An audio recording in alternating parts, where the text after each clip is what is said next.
Edwin Sikini, Edwin, glad to have you. Welcome. And our next panelist, ladies and gentlemen, is a tech policy thought leader, a man that we know very well and also appreciate him. Put your hands together for none other than the legendary John Walubengo, as he also comes to join. Good to see you, Mr. Walubengo. And now our next panelist, ladies and gentlemen. Source of transaction records. Okay?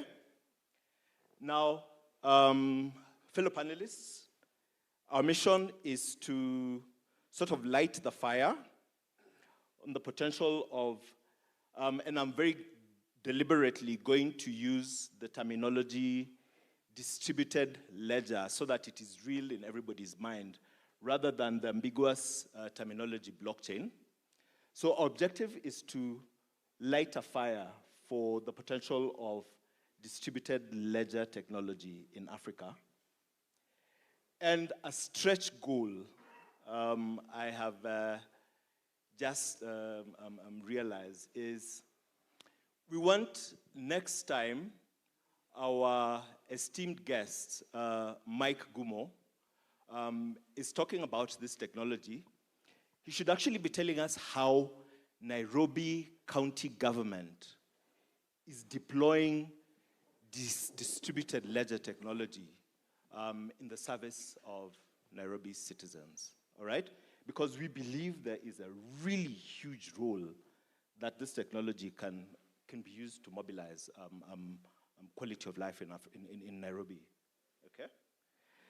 So, starting with, okay, we don't have Mr. Kombe.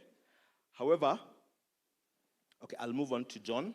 So John, how can African policymakers and regulators unlock the full potential of distributed ledger technology while avoiding critical missteps? Okay, I'm used to be called Walu, but it's Walu. okay. Pleasure.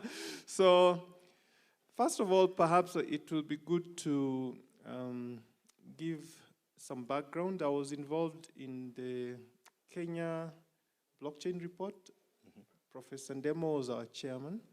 We published, well, it was a government task force, so we gave the report to the then Minister Musheru in 2018 or early 2019. But many years later, there has been no uptake. What the two gentlemen from government were telling us this morning were the good things that were in that report. How to use blockchain or distributed ledger in lands, how to use it even in our election matters, how to use it in the health sector where we have a lot of fraud, you know, insurers, patients, hospital facilities.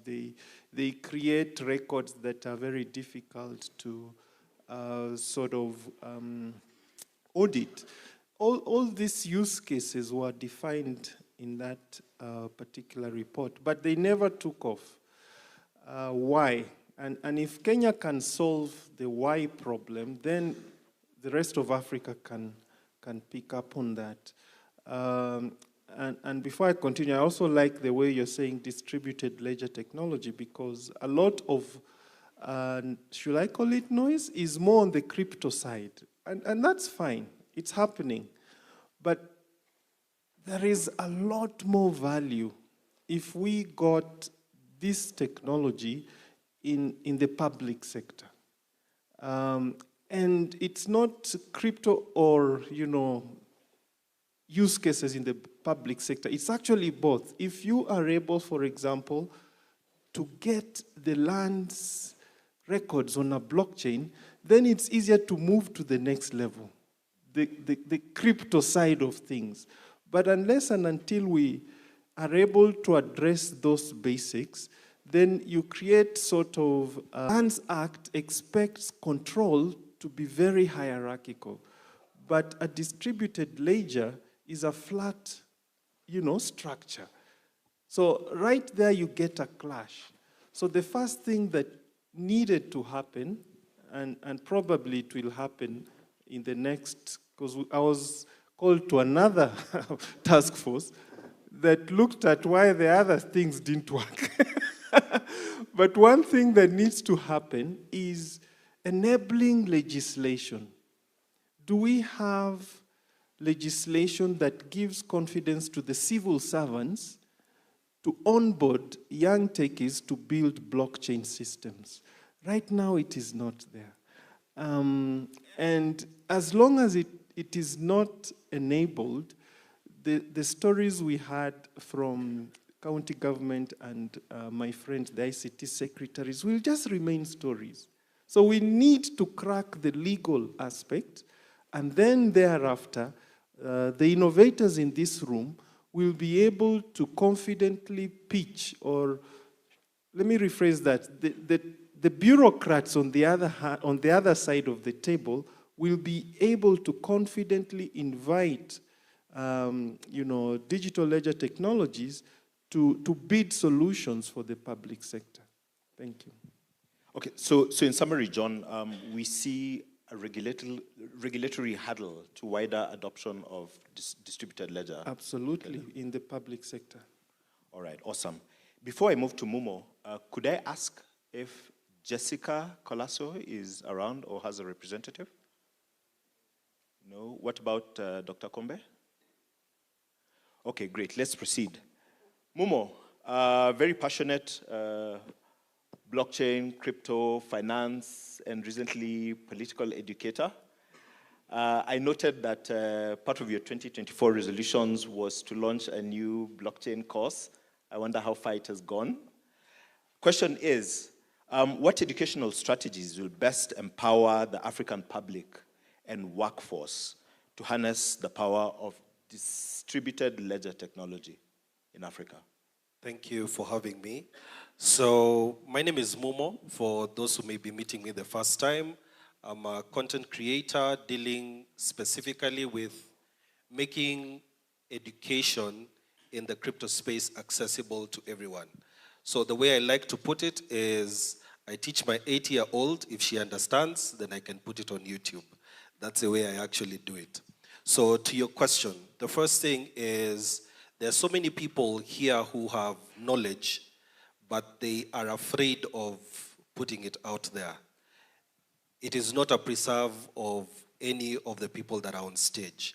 Each of us needs to take that role of educating the people that are around us. You start with your family. You start with the people that you have influence over, so that you can actually influence the society.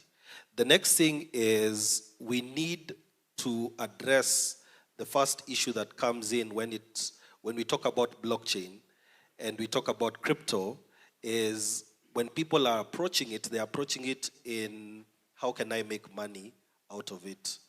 And even as a content creator myself, I fall into that trap, because if I do a video on the benefits of blockchain to healthcare, nobody watches. But if I show you how to make 3,000 shillings a day using a platform, everyone goes there to watch. So we are stuck at a place where there is something that people would be resonating to see very quickly, and what they actually need. Because even when we get to our lawmakers, we need them to go through education first before they can come up with laws on how to regulate the space. And I think I heard about a TVET course that is coming up. For me, I'd say do shorter courses. That's what I'd advise the person in government.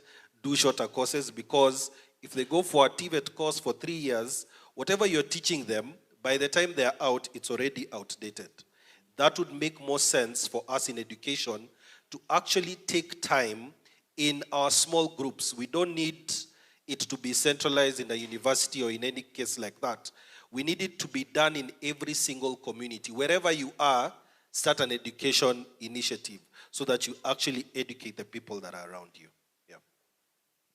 Thanks, Mumo. In summary, word of mouth to our neighbors and our families, short, educational bites. Yes. And make it as simple as possible. Make it as simple as possible, but people love money, right? How do we... We can't escape that. So what I actually do is, I know what you want to hear. So I'll put that. Yes, you can make money with it, but how are you able to identify and protect yourself when it comes to new projects that show up? So at the end of the day, you will have gotten what I wanted you to get, but you will also have gotten value that you never thought was possible in such a setting. Yeah. Very important. Learn to do your own research as a way to start off your trading journey. Excellent. Wesley, as a fellow leader in the African crypto exchange space, what are the most promising distributed ledger technology use cases you see gaining traction on the continent? First of all, thank you so much for this opportunity to come here. My name is Wesley Ndirangu. I'm the country manager for BitMarkets. It's a global exchange, and basically BitMarkets makes crypto simple, as my partner here is saying. So some of the use cases that I have seen blockchain or the distributed ledger technology has been used, and which is very interesting in terms of here being in Kenya and Africa, is farming. How many people, by the show of hands, like avocado here? Quite a number, right? So we have seen Dimitra. You know, Dimitra is a global ag tech company working with NGOs. They have been able to provide ways on how to create productive and intelligent ways of small-scale farmers to actually do farming of avocados. And this is not only for avocados. This is a representation that the blockchain technology can be used to help small-scale farmers of any crops, coffee farmers, maize farmers, wheat, and whatnot. And in this case, we have seen Dimitra has been able to show that blockchain can benefit sectors not only in finance, but also in farming.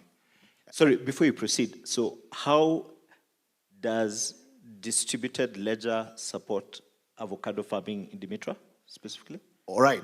First of all, we can see how Dimitra, which is an agri-tech company, number one, it has been able to help farmers comply with strict environmental and social and governance standards. All right?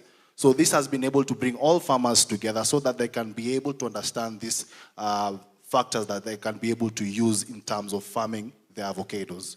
Another thing that we've seen is that it has been able to connect farmers and provide farmers with tools to improve their crops, all right? There's always new types of quality of crops that we want to engage into our farming sector. And basically, we are seeing that you can be able to manage risk once you have good quality output. Great. Other notable use cases? First of all, I've seen my friend Trevor Kimani is here. We have seen the Alpha Block. How many people know Alpha Block here? So basically, we have been able to see a real-world asset tokenization platform being introduced. Now, in real estate, most especially in Kenya, the current growth rate that we have right now is somewhere around 3.8% per year. And we are seeing the people who do real estate in Kenya are actually people who sort of have capital to actually build up buildings and hotels and this kind of thing. So in this case, we have seen that people can be able to have a fractional ownership in real estate.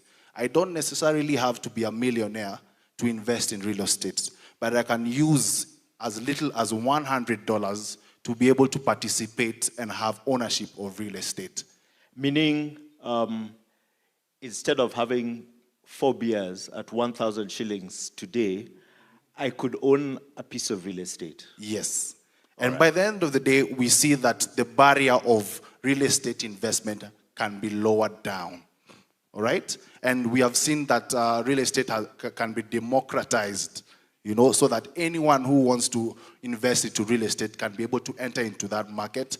And in this case, it will also contribute to Kenya's GDP of real estate, which is basically 10% of our GDP. In 20 more seconds, another notable use case?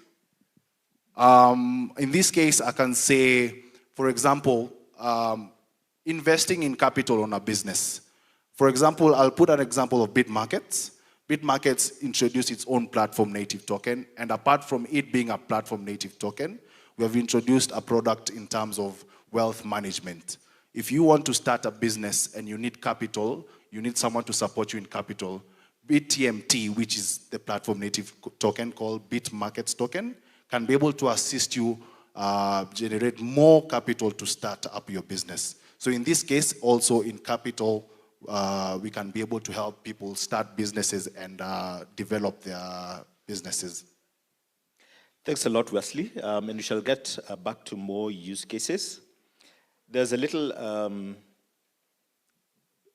poem that says, two roads forked, and I chose one, and it has made all the difference. Edwin, as a career criminologist, are you walking both roads? One leg in the banking sector, one leg in Web3. What's your journey, and what advice do you have for aspiring blockchain entrepreneurs in Africa who want to make a positive impact? Thank you so much. I'll proceed to introduce myself. I'm Edwin Sikini, founder of Blockchain Technologies Limited, a regulatory technologies company, as well as founder for Wallets and Vaults, Kenya Limited. Blockchain Technologies is almost a decade old. What we've been doing in this particular jurisdiction is that we've been supporting customers manage financial risks associated with blockchain technology and crypto or digital assets. So that basically means, as a criminologist, our main core business has been conducting investigations. We know we've, especially in this market, we've had quite a number of scams. People have been scammed of their money, have had pig butchering scams. Those have been quite prevalent. We had ICO scams way back in 2017. And we still have scams coming in all sorts and forms in this day and age. One of the things we are trying to do is to educate more or less of what Momo is doing, but mostly towards the risk management element. We noted that people, just as Momo had mentioned, are quite interested in making that extra shilling. But then they don't understand the technicalities behind whatever digital asset that has been floated out there. So you find people don't get to do their homework, they don't get to read the white paper, they don't get to know, some very basics about the project, and that is a major exposure point. So we are working very closely with the community. I can see my leadership, Felix, is here, the co-chair of our Digital Assets Association. And we are doing everything to make sure that Kenyans are not exposed, so that we manage the reputation risk that is associated with the Web3 ecosystem, and make it a safe place. Yeah, thank you. Edwin, just digging deeper into this, because we're trying to find out what entrepreneurs in the space need to look out for. For instance, I think I was recently enlisted into a Telegram group, and some young guys were launching coins and pumping them, right? And there's, I think, a number of entrepreneurs here who are also launching what you call virtual assets, right? Built on these distributed ledgers. What do they need to watch out for if we really want to be taken seriously with your crypto tokens? Thank you. That's a very solid question. I'll pick up from where John left on the regulatory framework element. There is no rocket science behind your idea in terms of innovation. Whatever you think around this space is very valid. The only challenge is that even as you invent whatever you invent, you need to be very keen on how you tread on that regulatory space. I mentioned the community. It has done an excellent job. There is a bill in Parliament as we speak. It's the Virtual Asset Service Providers Bill. And I am confident that the leadership in Parliament will be able to discuss that particular bill and provide, that regulatory element. Secondly, these investors also need to put a lot of effort in terms of providing even basic education and awareness, because one of the gaps we've seen is we have very smart innovators, especially in this country. But when they develop a product, what they just want to do is to close business. And that has put, a lot of them in a lot of trouble. You find that you have a very good product, probably not even a token, It's a very genuine use case like the avocado blockchain, distributed ledger solution. But then you find that they've not aligned appropriately, and that is a major challenge for innovators. Yeah. Okay. So we need to be keen to align with prevailing or upcoming regulations for the space. Absolutely, absolutely. Okay, interesting. Walu, what groundbreaking distributed ledger technology solutions do you see currently driving financial inclusion in Africa, if any? Okay. Yeah, so, from the initial days of Bitcoin, there have been various revolutions around, financial solutions based on distributed ledger technologies. Obviously, we started with peer-to-peer, the traditional Bitcoin level. Then, of course, the next iteration is the Ethereum platform, which I believe was the foundation of subsequent iterations that gave birth to all manner of virtual assets that increasingly started doing what traditional banks do. So things like being able to not only exchange tokens, but also save tokens and start getting interests on the same. There are things like being able to loan out your tokens for some people to use, and then they give you interest on the same. So there's a lot of what I think is known as DeFi that is happening in the sector, where the virtual assets are mimicking traditional banks and being able to do it much better. But as he said, it's a wild, wild west. There's a lot happening, and that means maybe out of 10 new projects in that space, you will find that I would estimate 80% of them scams.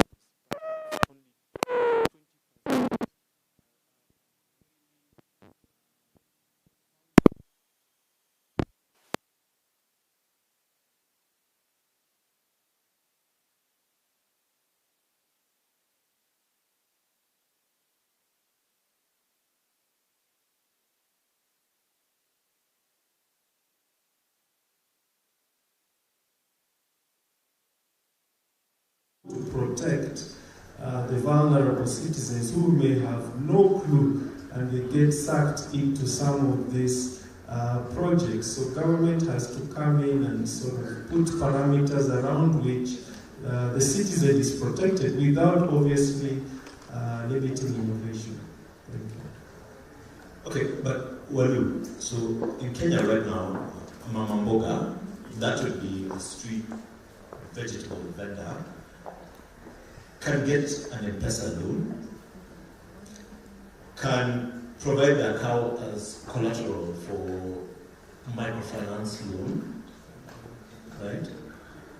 I imagine that's happening in Kenya and maybe other countries in Africa. Is crypto solving a financial inclusion problem, real terms? Interesting. Central Bank 2 years ago asked the same question. I think they put out an invite for comments on whether, although they were focusing on the central bank digital currencies, they were asking, do we need them or not? And they came to the conclusion, and I don't agree with it, that we don't need such cryptocurrencies precisely because Mama Mboga is already included. But you see, financial inclusion is a small portion of this revolution. There's a bigger one, and I think one of the panelists mentioned it, the idea like through these digital assets that was not previously possible. So yes, financial inclusion, you can say in Kenya, is a done deal. At least a large number of people are already banked. But you know, these virtual assets are more than just financial inclusions. It's sort of a paradigm shift of what is possible. And so to say we don't need them because we're already financially included is sort of missing the point. So then the distributed ledger expands what is possible with financial inclusion, exactly, including things like cheaper, faster value transfer, absolutely, right? Fractional ownership. All right. Awesome. Even for traditional banks, you know, the Ripple platform is already allowing traditional banks to sidestep SWIFT if you want, or make SWIFT more efficient because they're using the distributed ledger to provide a SWIFT-like service, overcoming those hurdles that the morning speaker mentioned. All right, awesome. Thank you, Alu. I would like to open up the floor to about, because we're missing about 2 different panelists, so I'm going to open up the floor to, let's just say, 3 questions. Please be concise. Our panelists will only have 2 minutes to address your question. 3 burning questions. First question. Let's have a mic over there, please.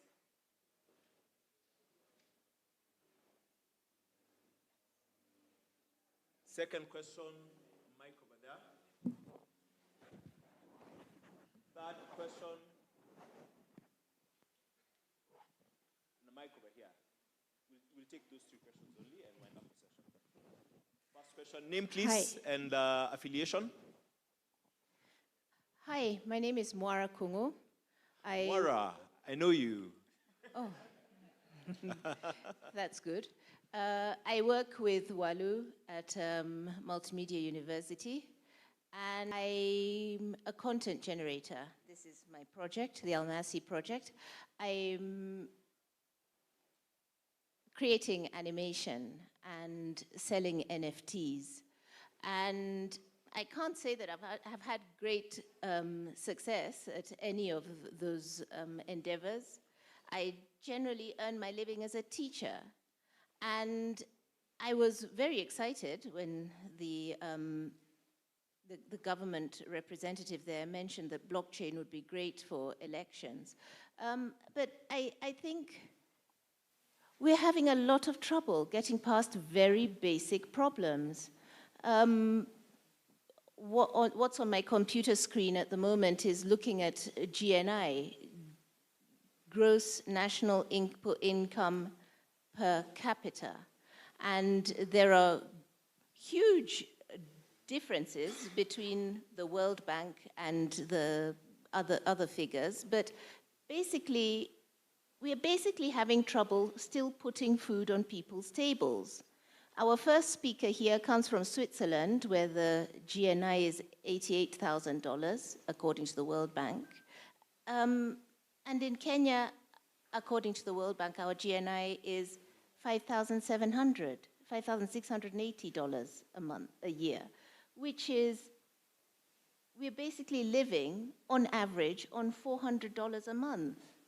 How are we even in the same room talking to somebody who comes from Switzerland where they're earning living on $88,000 a year?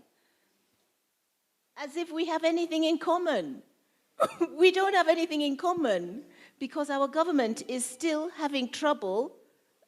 We can't put our elections on blockchain because you wouldn't be able to swindle them. That's why we don't have our elections on blockchain or our national identification system on blockchain, because you can't cheat blockchain. Why do we need to cheat blockchain? Because why do we need to cheat? Because we need to put food on people's tables. That's such a simple thing. And the French finance minister, or the French, whoever it was, who said that Macron looked at him as if he was stupid. Oh, Macron looked at Ruto as if he was stupid when he said that the global payments network it was not working. Those people don't need food on their tables. Why have they got to keep food out of Africa's table? I don't get it. I don't get why it is so difficult to reach for equity on this planet. Yeah. Okay, Moira, so your challenge is... My challenge is, how do we get our systems actually in practice onto blockchain to be fair? How do we get our elections onto blockchain to be fair? How do we get our medical records onto blockchain so that they can't be cheated? Why is cheating so important? Momo, have a go at it. Moira is a good friend of mine. She's one of the people I interviewed on my channel. But this is what I'll say. When we who have the ideas want them implemented, we have to stop thinking about ourselves. Every single sector where we want to apply blockchain, you have to think of that other person first so that you show them why this thing that you are doing and this brilliant thing that you're doing is going to solve the issue. Thank you. One more go, John. Walu. Yeah, sorry, yeah. What she said is actually the bigger problem. I started by saying we need laws, fine.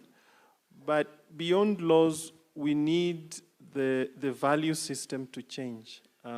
Because the technology sorts out a lot of things. If we, for example, did put election on a blockchain, then every political party would have the results right on their node. They don't need to call Chebukati or to wait for Chebukati to put music at Bomas for us. They will see them. There are copies, which is the same copy across the board. But why don't they want to do it? Because it blocks the opportunity to, cut corners. So we also need to get the decision makers, and as he says, explain to them that yes, blockchain will make it impossible to play around with elections. However, in return, this is what you might get going forward. What are the benefits, given that now you won't have the opportunity to play games with the election? What else? Because you cannot wish them away. The people in suits make the rules. Yeah, you could be excited, you have the technology, but unless they adopt it, we are still where we were 15, 20 years ago. All right, thank you. So before we go there, we have just two more questions. If I could add, I think about within the past 1 month, Luno became the first crypto platform in South Africa to get a license to operate as a crypto exchange. It was not in South Africa, right? It was not an event, okay? Luno started lobbying supportive regulations 11, 12 years ago, actually. We began the conversation with the Reserve Bank, maintained pressure, brought together other stakeholders, and constantly hammered that point until we got to where we are, and that's why Luno was the first platform to be awarded a license. The other thing I get from Moira's challenge, Moira, Outward Bound 1992 up Mount Kilimanjaro. Anyway, the other thing I got from her comment was that maybe we should also try and solve really, really basic issues in Africa, right? Can distributed ledger be used for agriculture?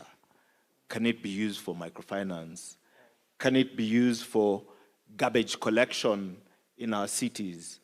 Can it support health finance? Really, really basic issues upon which you can build a more complex solutions, right? Second question, please. There's a gentleman, was it you? Yes, please. This is the second last question. I think we're running over time. Thank you. My name is Paul Makolaka. Affiliation? Co-founder and CEO for Abia University. Walubengo mentioned something that financial inclusion, for example, in Kenya, is a done deal with something like M-Pesa. I would want to disagree. In that, for example, today, I use M-Pesa not because M-Pesa is the best solution out there. I use it because there are no better options. Yes, that is the sole reason why I use M-Pesa.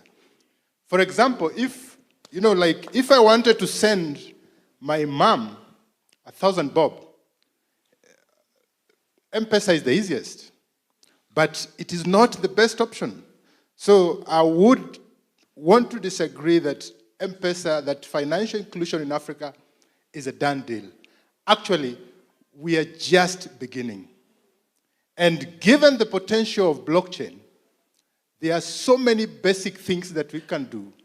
Like, for example, I belong to an institution where we actually try to spearhead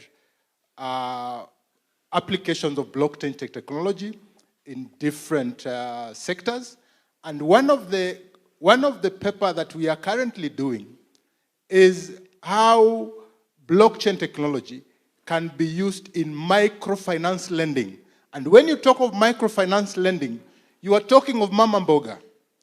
We want a way that, for example, I know there are other solutions that are happening out there for lending in the tradition of finance, but number one, they are very bureaucratic. They are too expensive, So distributed ledger technologies, blockchain being one of them, really have a big, big potential to address the very, very basic fundamental issues that we experience in this country and in this continent as a large. Thank you. Thank you. Remember your name, please? Paul Makolaka. Okay, so Paul, in summary, we are not done with financial inclusion. Yes. We should still seek opportunities to spread and deepen. Yes. And given the foregoing discussion, we should plan to do it the right way with a proper foundation. We have regulation possibly coming up this year. How do you think regulation is going to change the face of the industry in Kenya? Before I come to your last question, the face of the application of distributed ledger in Kenya. Say December 31st, 2024, we have a guideline for virtual assets and virtual asset service providers in Kenya, right? How do you think the game changes from there? Any panelists can take that. Thank you so much. I have been a member of the association, and we really put a lot of effort to have that proposed bill to where it is currently. And I think we are the only Web3 community in the world that technically initiated the drafting of a law for purposes of, regulating the space. I see a lot of potential for business growth once that, South Africa just had a couple of regulations, and you can already see the inflows. 2 weeks ago, we had the privilege to host a chain analysis, and you could see the numbers, and they were quite mind-boggling. And those are numbers between when you guys as LunoFast, you got your first license, and I think you are now at around 85, thereabout, crypto businesses that have been licensed in South Africa. However, regulation is also a continuous process. As we drafted that bill, we realized there's an element, especially when it comes to matters stablecoins. these have a direct impact on the traditional financial institution in that where you have crypto assets that have the characteristics of financial instruments, they automatically affect the economy directly. So that basically means also there should be subsequent regulations that now govern assets such as stablecoins. Thank you.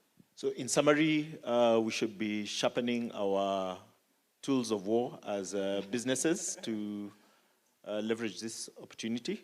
Absolutely. Knowing that regulation is still going to evolve. Absolutely, absolutely. Okay, so I'll take one last question from the crowd, and then I'll give our panelists 1 minute each to take the point home. I know I'm over time. Yes, one last question, please. Name and affiliation. My name is Kareem Bali Mohammed. I'm an advocate of using technology for social justice. I'm a member of the Social Bees University DAO and the Afropolitan DAO. My question comes back to this issue of financial inclusion. Now, we know that there are more smartphones in Kenya than there are citizens, population. And yet I wonder about the distribution of that smartphone technology. Because for the Mama Mboga to use applications that leverage digital ledger technology, right? Does it require something like a smartphone, or can they get by on feature phones? And can you speak to what's happening in order to enable somebody like the Mama Mboga to be able to leverage this blockchain technology? Are we excluding them by developing apps on smartphones versus something on feature phones? Is that an issue?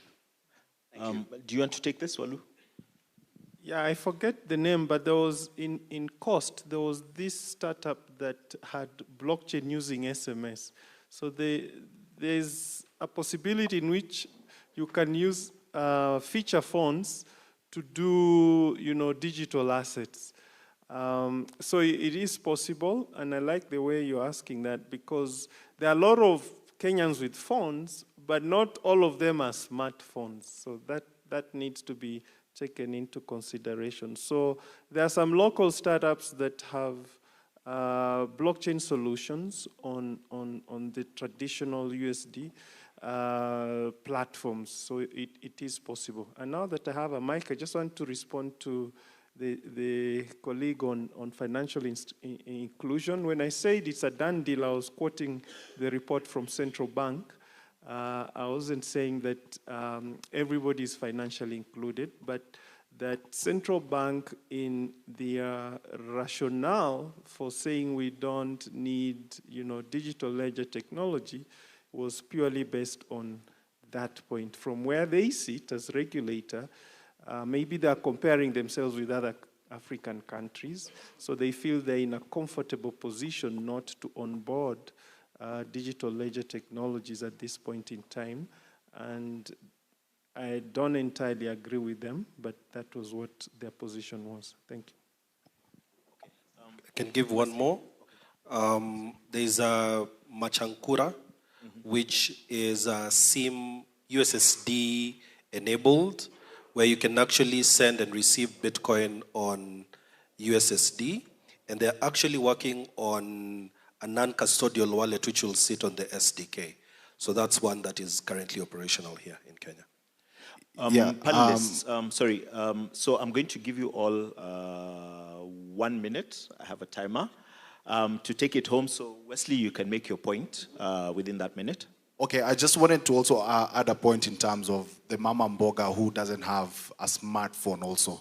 I think we need to just be basic in this approach. We already have M-Pesa, which is running with 98% of Kenyans so far. We have to create synergies with M-Pesa itself. I don't need to have an application to use a distributed ledger technology. We need to create a synergy between the distributed ledger technology with M-Pesa so that even the Mama Mboga can be able to accommodate it and create adoption for it.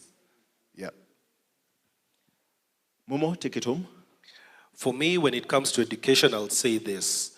If you're going to educate, make sure you cater the education to the person who you're actually speaking to.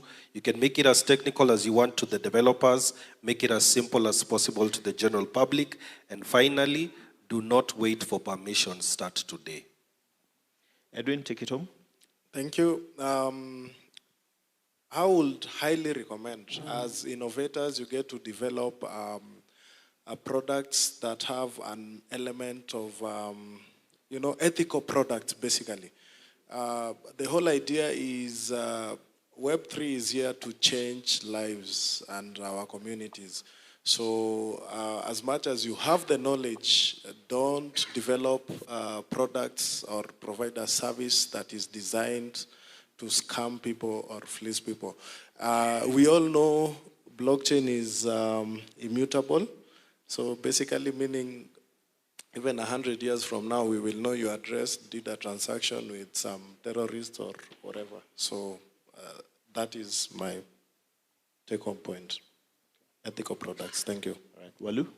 Yeah, for me, it's just to say it's good that this community has pushed the virtual asset bill to a level where now the guys in the suits are now engaging with it. But it's also important to make sure that we include Treasury. There are guys in Treasury who are not yet on board, and they could be the, well, I say, the roadblock. Because if the bill goes through Parliament as we expect it to, once it gets to State House, the big man will want to hear what Treasury has to say about it. So you will want to get them roped in at the earliest point possible so that there are no surprises towards the end. Otherwise, it was a pleasure inviting me on this panel, and it makes me happy that what we did in 2018 with Professor Ndemo, the community is pushing it, even though the government was not. Thank you. Awesome. Thank you, panelists. I think I would just make these points. First, Africa has need. If you look at any indicator for quality of life, except maybe quality of sunshine and freshness of air, I think Africa ranks really badly. So we have need, right? Secondly, Africa has really basic needs that need to be addressed before we build onto the higher level, more luxurious goals. Thirdly, there's big regulatory hurdles that Africa has to overcome. I know for one, out there, it is easier to lobby for favorable policies, but you have a bigger challenge to surmount here, and we have to surmount it, right? That means we probably have to be a little tougher, right? Okay. So thank you all. Thank you for this opportunity, and enjoy the rest of the sessions.